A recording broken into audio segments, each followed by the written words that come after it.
Target MPPSC prelims 2026 MCQ से revision series में एक बार फिर से आपका स्वागत है। आज हम यूनिट नंबर 8 के पार्ट 1 पर डिस्कस करने वाले हैं, जिसमें अंतरराष्ट्रीय, राष्ट्रीय एवं मध्य प्रदेश की समसामयिक घटनाएं शामिल होंगी। ये 2 पार्ट में होगा, ध्यान रखें, यानी यूनिट नंबर 8 2 पार्ट्स में होगी। ये पार्ट 1 है जिसमें 25 प्रश्नों का सेट शामिल है। आइए शुरू करते हैं और देखते हैं हमारे पहले प्रश्न को। प्रश्न है, 8वें वेतन आयोग के अध्यक्ष के रूप में किसे नियुक्त किया गया है? Option A justice Ashok Kumar Mathur, option B professor Pulak Ghosh, option C है justice Ranjana Prakash Desai, option D है अरविंद पनगढ़िया। इस प्रश्न का सही जवाब है जस्टिस रंजना प्रकाश देसाई, यानी ऑप्शन सी। ठीक है, थोड़ी सी हम इसकी व्याख्या देखते हैं और समझते हैं इसके बारे में। जस्टिस रंजना प्रकाश देसाई को 8वें वेतन आयोग का अध्यक्ष नियुक्त किया गया है। वेतन आयोग का गठन समय समय पर केंद्र सरकार के कर्मचारियों और पेंशन भोगियों के वेतन भत्ते, अन्य लाभों की समीक्षा करने के लिए किया जाता है। ठीक है, आगे बढ़ते हैं और देखते हैं अगले प्रश्न को। अगला प्रश्न है, निम्नलिखित में से किस में से संघ लोक सेवा आयोग यानी यूपीएससी के 36वें अध्यक्ष कौन है? Option A Manoj Soni, option B Ajay Kumar, option C Pradeep Singh Kharola, option D Vineet Joshi. इस प्रश्न का सही जवाब है अजय कुमार, यानी ऑप्शन बी सही जवाब है। अजय कुमार यूपीएससी के 36वें अध्यक्ष हैं, ध्यान रखें 36। ठीक है, यूपीएससी एक संवैधानिक निकाय है जिसे अनुच्छेद 315 323 के बीच में रखा गया है, जो भारत की प्रतिष्ठित सिविल सेवाओं यानी आईएएस, आईपीएस, आईएफएस आदि के लिए परीक्षा आयोजित करता है। अध्यक्ष के रूप में अजय कुमार परीक्षा प्रक्रिया की शुचिता, निष्पक्षता और आधुनिक समय की जरूरतों के अनुसार चयन मानकों में सुधार के लिए जिम्मेदार है। आगे बढ़ते हैं और अगला प्रश्न देखते हैं। अगला प्रश्न है, सशस्त्र सेनाओं के प्रमुखों के संदर्भ में गलत युग्म का चयन कीजिए, यानी इनमें से कौन सा युग्म गलत है, हमें यह बताना है।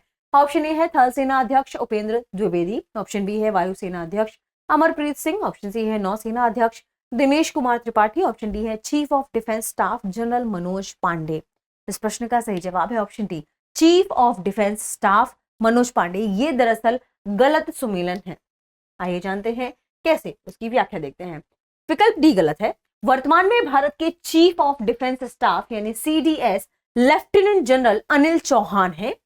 जनरल मनोज पांडे पूर्व थल सेना अध्यक्ष रह चुके हैं। थल सेना, वायुसेना और नौसेना के प्रमुखों के नाम क्रमशः द्विवेदी, सिंह और त्रिपाठी दी गई जानकारी के अनुसार सही है। सीडीएस का पद तीनों सेनाओं के बीच समन्वय और रक्षा आधुनिकीकरण के लिए बनाया गया है, जो सीधे रक्षा मंत्री को सलाह देते हैं। आगे बढ़ते हैं और अगला प्रश्न देखते हैं। अगला प्रश्न है, अंतरराष्ट्रीय समूह प्रमुख और उनके देशों के संबंध में गलत युग्म हमें चुनना है। ऑप्शन ए एंटोनियो गुटेरेस पुर्तगाल, option B Amina J Mohammed Nigeria, option C Ngozi Okonjo Iweala Ethiopia, option D Mark Rutte Netherland. कौन सा सुमेलन गलत है? गलत सुमेलन है option C Ngozi Okonjo Iweala Ethiopia. आइए इसकी व्याख्या देख लेते हैं। इसका गलत युग्म है सी। ध्यान रखें, नगोजी ओकांजो इवेला नाइजीरिया के हैं, ना कि इथियोपिया की। ट्रेडोस एड्रेनाम इथियोपिया से संबंधित है। अगर बात करें एंटोनियो गुटेरेस की, तो ये पुर्तगाल के हैं। अमीना जे मोहम्मद नाइजीरिया की हैं और मार्क रूटे नीदरलैंड के पूर्व पीएम हैं। आगे बढ़ते हैं और अगला प्रश्न देखते हैं। अगला प्रश्न है, निम्नलिखित में से कौन बिम्स्टेक के वर्तमान महासचिव है? Option A Indramani Pandey, option B Ajay Banga, option C Pradeep Kurukula Suriya, option D Mohammad Ghulam Sarwar. इस प्रश्न का सही जवाब है इंद्रमणि पांडे। दरअसल इन्हें वर्तमान में बिम्स्टेक के वर्तमान महासचिव के रूप में चुना गया है, यानी ऑप्शन ए सही जवाब होगा। बिम्स्टेक यानी bay of Bengal initiative for multi sectoral technical and economic cooperation, इसका ये शॉर्ट फॉर्म है दरअसल बिम्स्टेक। अब आप हमसे पूछेंगे यहाँ पर कि है कहां पर ये, तो ये बंगाल की खाड़ी वाले रीजन से संबंधित है। बंगाल की खाड़ी के आसपास के 7 देशों का एक समूह है। इस संगठन में दक्षिण एशिया, भारत, नेपाल, भूटान, बांग्लादेश, श्रीलंका और दक्षिण पूर्व एशिया से म्यांमार, थाईलैंड के देश शामिल हैं। इंद्रमणि पांडे एक वरिष्ठ भारतीय राजनयिक हैं, जिन्होंने बिम्स्टेक के महासचिव का पद संभाला है। ठीक है, ऑप्शन ए सही जवाब था। आगे बढ़ते हैं। अगला प्रश्न है, महिला क्रिकेट में सबसे तेज 10,000 अंतरराष्ट्रीय रन बनाने वाली भारतीय खिलाड़ी कौन बनी है? Option A Harmanpreet Kaur, option B Smriti Mandhana, option C Shafali Verma, option D Deepti Sharma. इस प्रश्न का सही जवाब है स्मृति मंधाना, ऑप्शन बी। ठीक है, यानी स्मृति मंधाना ने महिला अंतरराष्ट्रीय क्रिकेट में सबसे तेज 10,000 रन बनाकर एक जादुई आंकड़ा पार कर लिया है। इतिहास की बात करें, इनकी हिस्ट्री की बात करें तो वही यह कारनामा करने वाली चौथी महिला खिलाड़ी हैं और दूसरी भारतीय खिलाड़ी हैं। पहली कौन है? मिताली राज। तो मिताली राज के बाद ये दूसरी महिला भारतीय खिलाड़ी बन गई हैं। अगर आपको एमपीपीएससी की तैयारी करना है बहुत बढ़िया तरीके से तो दृष्टि का कोर्स है, ध्यान रखिएगा, एमपीपीएससी फाउंडेशन कोर्स, जो ऑफलाइन और ऑनलाइन दोनों माध्यम में अवेलेबल है। ऑफलाइन आपको इंदौर शाखा पर मिलेगा। इसकी खास विशेषताएं हैं, इसमें 500 प्लस कक्षाएं 2 वर्षों तक असीमित व्यू टाइम के साथ मिलेंगी। ये दोनों ही माध्यमों में उपलब्ध होंगी। कहां से खरीद सकते हैं? दृष्टि लर्निंग ऐप से। इस कोर्स से जुड़ी कोई भी जानकारी चाहिए 8750187501 पर कॉल कर सकते हैं या फिर डिस्क्रिप्शन में लिंक है, आप उस लिंक पर जाकर भी इस कोर्स को खरीद सकते हैं। आपकी एमपीपीएससी की तैयारी और भी बेहतर होगी। आगे बढ़ते हैं और देखते हैं प्रश्नों को। भारत की पहली वन्यजीव सुरक्षित सड़क कहां शुरू की गई है? ऑप्शन ए उत्तराखंड NH7 में, option B Madhya Pradesh NH45 में, ऑप्शन सी केरल NH66 में, ऑप्शन डी असम NH37 में। इस प्रश्न का सही जवाब है मध्य प्रदेश NH45 में, ऑप्शन बी सही जवाब है। यह मध्य प्रदेश के जबलपुर भोपाल मार्ग NH45 पर वीरांगना दुर्गावती टाइगर रिजर्व के पास स्थित है। इसकी टेक्नोलॉजी की बात करें तो यहाँ लाल रंग की टेबल टॉप रोड मार्किंग का उपयोग किया गया है, जो ड्राइवरों को गति कम करने का संकेत देती है। दरअसल रोड बनी हुई है, रोड में ऐसी कुछ रेड कलर की पट्टियां लगा दी गई हैं और इन पट्टियों से अगर कोई गाड़ी गुजरती है तो वो ऑटोमेटिक क्या होगी? स्लो हो जाएगी, जिससे अगर इस मार्ग पर कोई वन्यजीव गुजरता है तो उसे हानि नहीं होगी। इस हिसाब से इसको बनाया गया है। अगला प्रश्न देखते हैं। राहवीर योजना के तहत सड़क दुर्घटना में घायल को गोल्डन आवर में अस्पताल पहुंचाने पर कितनी नकद राशि दी जाती है? ऑप्शन ए 5,000 रुपए, ऑप्शन बी 10,000 रुपए, ऑप्शन सी 25,000 रुपए, ऑप्शन डी है 50,000 रुपए। इस प्रश्न का सही जवाब है ऑप्शन सी 25,000 रुपए। ठीक है, अब मंत्रालय की बात करते हैं।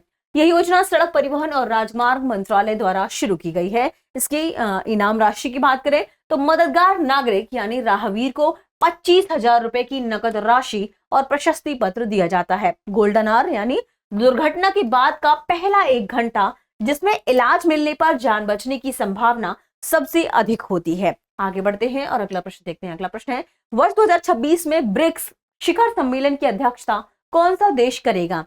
Option A Brazil, option B रूस, option C Bharat, option D दक्षिण अफ्रीका जी। इस प्रश्न का सही जवाब है भारत, ऑप्शन सी। ठीक है, यानी वर्ष 2026 के लिए ब्रिक्स समूह की कमान भारत को सौंपी गई है। इसके महत्व की बात करें, ब्रिक्स दुनिया की उभरती अर्थव्यवस्थाओं का एक महत्वपूर्ण समूह है, जिसमें अब नए देश भी शामिल हो रहे हैं। भूमिका की बात करें, भारत की अध्यक्षता में वैश्विक दक्षिण यानी ग्लोबल साउथ की समस्याओं और आर्थिक सहयोग पर विशेष ध्यान दिया जाएगा। तो अध्यक्षता कौन कर रहा है? भारत 2026 में, ऑप्शन सी सही जवाब है। आगे बढ़ते हैं। अंटार्कटिका में भारत द्वारा बनाए जाने वाले चौथे रिसर्च स्टेशन का नाम क्या है? Option A Gangotri second, option B Bharati second, option C Maitri second, option सी सागर निधि 1। इस प्रश्न का सही जवाब है मैत्री सेकंड, यानी ऑप्शन सी सही जवाब है। प्रोजेक्ट की बात करते हैं। भारत अंटार्कटिका में अपने वैज्ञानिक अनुसंधान को बढ़ावा देने के लिए एक नया स्टेशन स्थापित कर रहा है, जिसका नाम मैत्री सेकंड रखा गया है, जो पुराने मैत्री स्टेशन की जगह लेगा। समय सीमा की बात करें, यह रिसर्च स्टेशन वर्ष 2032 तक बनकर रेडी हो जाएगा। तो ईयर वर्ष ध्यान रखें, कब तक? 2032 तक इसके बनने की उम्मीद है। ठीक है, आगे बढ़ते हैं और अगला प्रश्न देखते हैं। प्रश्न है, यूनेस्को ने भारत के किस त्योहार को अपनी अमूर्त सांस्कृतिक विरासत सूची में 16वीं परंपरा के रूप में शामिल किया है? Option A Holi, option B Deepavali, option C Chhath Puja, option D Pongal. इस प्रश्न का सही जवाब है दीपावली। ठीक है, यूनेस्को ने दीपावली को मानवता की अमूर्त सांस्कृतिक विरासत की प्रतिनिधि सूची में शामिल किया है। इसके साथ ही भारत की कुल संख्या कितनी हो गई है? 16। तो 16 सांस्कृतिक परंपराएं इस वैश्विक सूची का हिस्सा बन गई हैं। महत्व की बात करें, यह दुनिया भर में भारतीय संस्कृति की स्वीकार्यता और प्रकाश के पर्व के आध्यात्मिक महत्व को दर्शाता है। यानी दीपावली को यूनेस्को की विश्व धरोहर लिस्ट में शामिल किया गया है।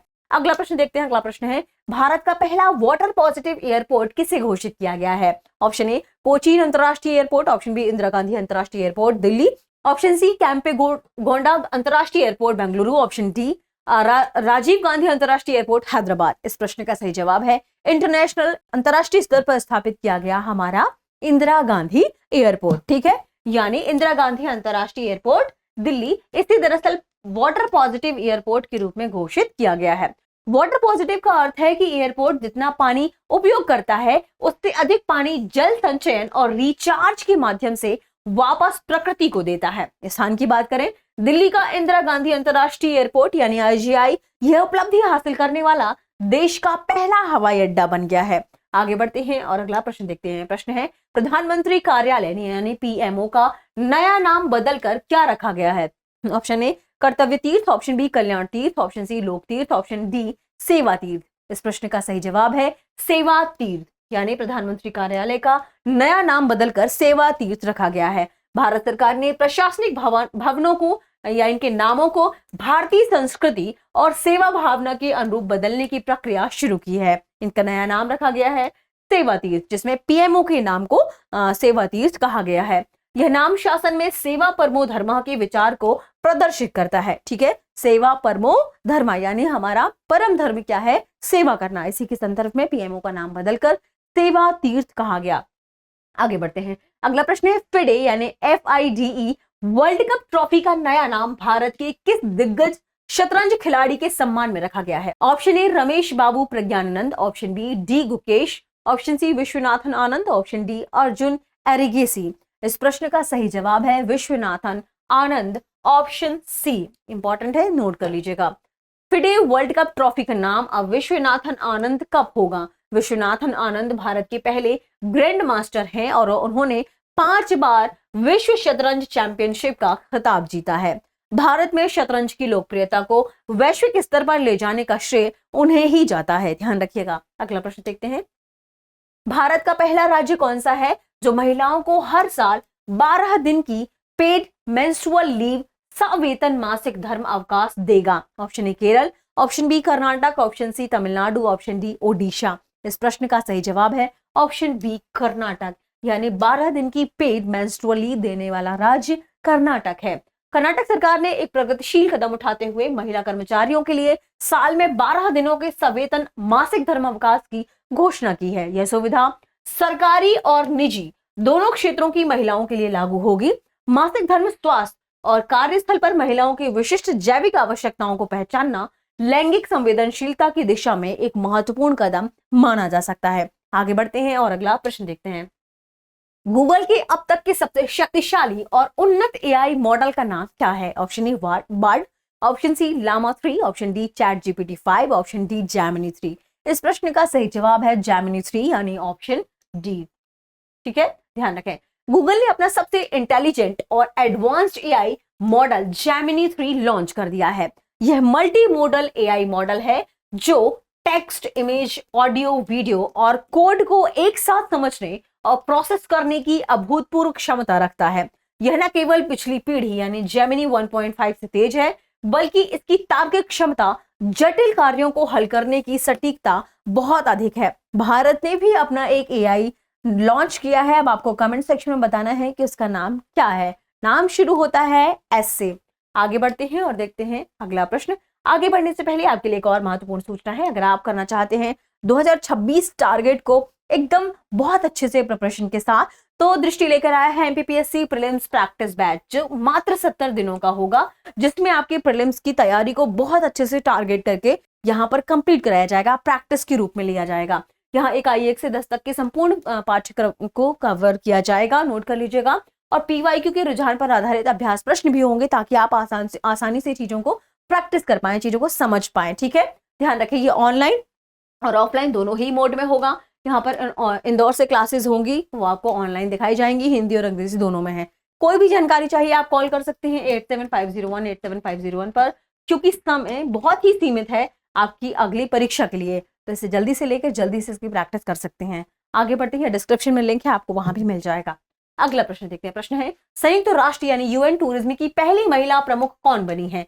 Option A Michelle Bachelet, option B Sheikha नासिरल, option C Fatima Bosch, option D में से कोई नहीं।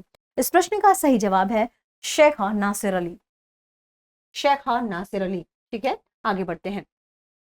संयुक्त अरब अमीरात की शेख नासर अली नवाइस को संयुक्त राष्ट्र पर्यटन, संयुक्त हम सभी जानते हैं यूएन से संबंधित ये एक टूरिज्म की अलग से संस्था है। तो यूएन राष्ट्र पर्यटन संस्था का प्रमुख नियुक्त किया गया है किसे?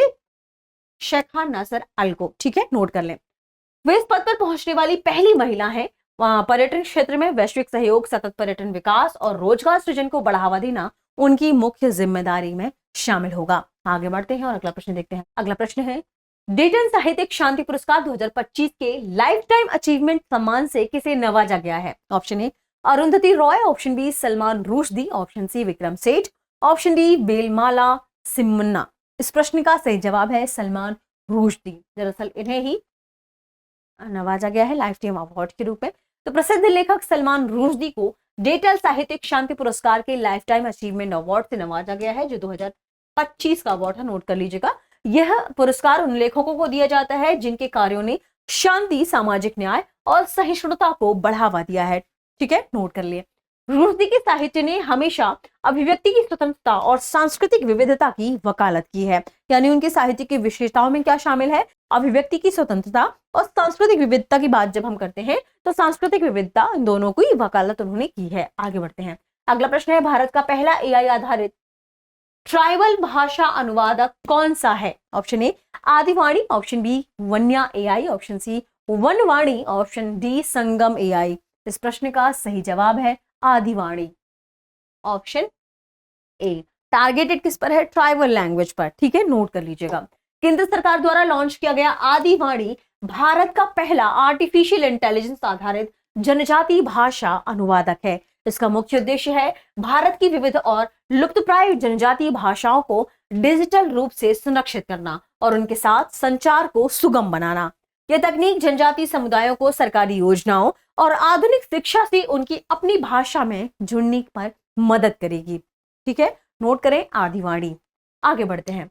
अगला प्रश्न है, ग्लोबल पीस इंडेक्स 2025 में भारत को कौन सा स्थान प्राप्त हुआ है? ऑप्शन ए 101वां, ऑप्शन बी 115वां, ऑप्शन सी 126वां, ऑप्शन डी 135वां। इस प्रश्न का सही जवाब है 115वां। यानी ग्लोबल पीस इंडेक्स की बात करते हैं, जब हम विश्व भर में शांति स्थापित करने वाले इंडेक्स की बात करते हैं तो इसमें भारत का 115वां स्थान रहा है।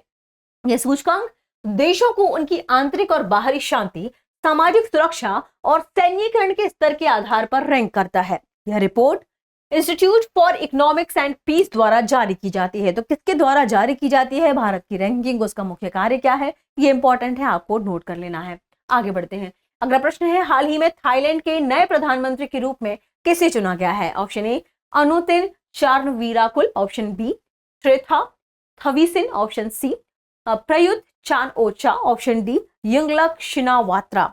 इस प्रश्न का सही जवाब है अनुतिन चारनवीराकुल। ठीक है, ऑप्शन ए इस प्रश्न का सही जवाब है। अनुतिन चारनवीराकुल थाईलैंड के नए प्रधानमंत्री चुने गए हैं। थाईलैंड दक्षिण पूर्व एशिया की एक महत्वपूर्ण अर्थव्यवस्था है और भारत की एक्ट ईस्ट पॉलिसी का महत्वपूर्ण भागीदार है। नए प्रधानमंत्री के नेतृत्व में भारत और थाईलैंड के बीच पर्यटन, रक्षा, सहयोग और बिम्स्टेक जैसे क्षेत्रीय समूहों के माध्यम से संबंधों के और अधिक मजबूत होने की संभावना है।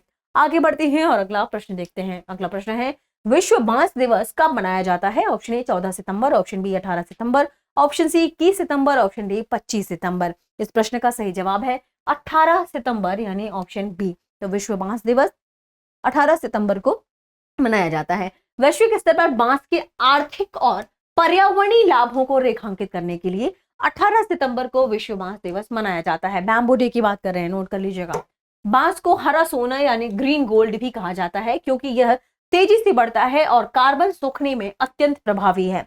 यह ग्रामीण रोजगार, हस्तशिल्प और टिकाऊ निर्माण सामग्री का प्रमुख स्रोत माना जाता है। आगे बढ़ते हैं, अगला प्रश्न देखते हैं। अगला प्रश्न है, अंत्योदय दिवस किस महान व्यक्तित्व की जयंती के उपलक्ष्य में मनाया जाता है? Option A Mahatma Gandhi, option B Pandit Deendayal Upadhyay, option C Sardar Vallabh Bhai Patel, option D doctor B R. Ambedkar. इस प्रश्न का सही जवाब है पंडित दीनदयाल उपाध्याय, ऑप्शन बी। ठीक है, नोट कर लीजिएगा। प्रतिवर्ष 25 सितंबर को पंडित दीनदयाल उपाध्याय की जयंती पर अंत्योदय दिवस मनाया जाता है। अंत्योदय का अर्थ है समाज के अंतिम व्यक्ति का उदय, यानी अंतिम व्यक्ति को भी आपको मुख्य धारा में शामिल करना है। यह विचार इस दर्शन पर आधारित है कि विकास का लाभ समाज के सबसे गरीब और पिछड़े व्यक्ति तक सबसे पहले पहुंचना चाहिए। दिस इज अंत्योदय, और इसी के आधार पर अंत्योदय दिवस मनाया जाता है। अगला प्रश्न, PV Narasimha Rao memorial award for economics से हाल ही में किसे सम्मानित किया गया है? Option A Raghuram Rajan, option B Urjit Patel, option C Amartya Sen, option D doctor Manmohan Singh मरणोपरांत। इस प्रश्न का सही जवाब है option D, doctor Manmohan Singh मरणोपरांत। ठीक है, तो पूर्व प्रधानमंत्री और प्रख्यात अर्थशास्त्री डॉक्टर मनमोहन सिंह को मरणोपरांत PV Narasimha Rao memorial award for economics से सम्मानित किया गया है। यह पुरस्कार उन्हें 1991 के आर्थिक सुधारों यानी एलपीजी पॉलिसी की रूपरेखा तैयार करने और भारत को वैश्विक अर्थव्यवस्था से जोड़ने में उनके ऐतिहासिक योगदान के लिए दिया गया है। डॉक्टर सिंह ने भारतीय रिजर्व बैंक के गवर्नर, योजना आयोग के उपाध्यक्ष और वित्त मंत्री के रूप में देश की आर्थिक नींव को मजबूत किया है। आगे बढ़ते हैं और अगला प्रश्न देखते हैं।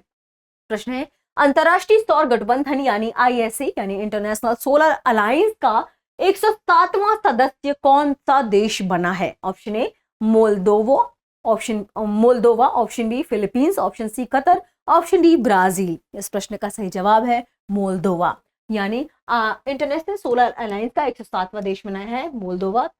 ठीक है, मोल्दोवा अंतरराष्ट्रीय सौर गठबंधन के रूपरेखा समझौते पर हस्ताक्षर करने वाला 107वां सदस्य देश बना गया है। आईएसए की शुरुआत 2015 में भारत और फ्रांस ने मिलकर की थी, जिसका मुख्यालय कहां पर है? गुरुग्राम, भारत में। ठीक है, इस गठबंधन का मुख्य उद्देश्य सौर ऊर्जा के माध्यम से पेरिस जलवायु समझौते को लागू करने में मदद करना, टारगेट को प्राप्त करना, यह इसका मुख्य उद्देश्य है। और कौन से देश शामिल है? मिडिल ईस्ट से कौन शामिल है? बात करें अमेरिकी रीजन से कौन से देश शामिल है, ये आपको कमेंट सेक्शन में बताना है। ठीक है, तो आज का एपिसोड इतना ही, मिलेंगे अगले एपिसोड में। शुक्रिया। अब एग्जाम की तैयारी को और बेहतर करने के लिए हमारे चैनल को लाइक, शेयर और सब्सक्राइब करना ना भूलें।